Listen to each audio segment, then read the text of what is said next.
Good morning বন্ধুরা, আমরা বেরিয়ে গেছি। রাধে রাধে। আমরা বেরিয়ে গেছি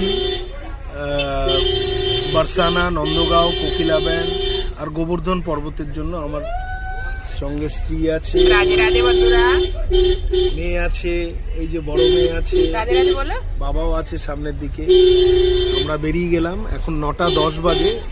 দাদা তো 8টার সময় চলে এসেছিল, বাট আমরাই একটু দেরি করে বেরালাম, যেহেতু সকালে ওঠা হয় না।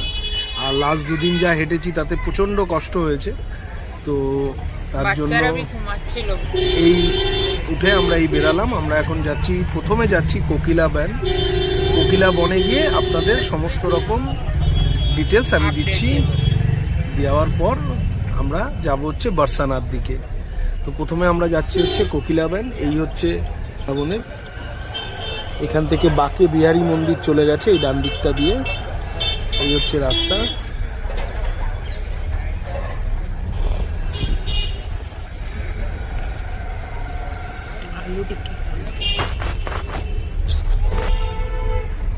আমরা ওইখানে পৌঁছে, কোকিলাবন পৌঁছে আবার কথা হচ্ছে। চশমা পরতে পারছি না, চশমা, মোবাইল, এখানে বাদরের যা অত্যাচার, তাতে থাকা যাচ্ছে না। মানে কালকে টুপি তুলে নিয়ে গেছিল, চশমা ভয়ে ভয়ে পরা যায় না, মোবাইল ইউজ করা যায় না, যেটা পায় সেটাই নিয়ে চলে যায়। তো এই দিকটা একটু সামলে থাকতে হয়, ঠিক আছে। আমরা এগোই। রাধে রাধে। এটা হলো সেই কোকিলাবেন মন্দির। কোকিলাবন মন্দির ইতিহাস বলার মতন আমি উপযুক্ত লোক নই, কিন্তু খুব প্রসিদ্ধ মন্দির।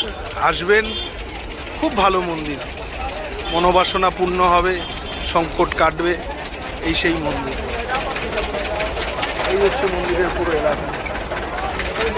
প্রচণ্ড ভিড় আজকে, একেই শনিবার আর বড় ঠাকুরের মন্দির। এই হচ্ছে মন্দিরের গেট, মূল গেট।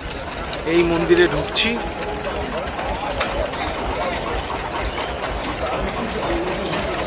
ঢুকে তারপরে কথা হচ্ছে। এই হচ্ছে মেন মন্দিরের গেট।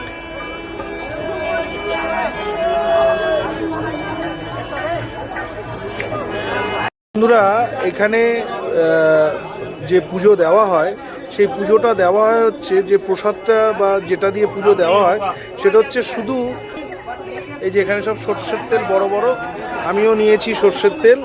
এই সর্ষের তেলের সাথে এ क्या है, ए तिल है, काले तिल है और किल है, और ये मुड़ी।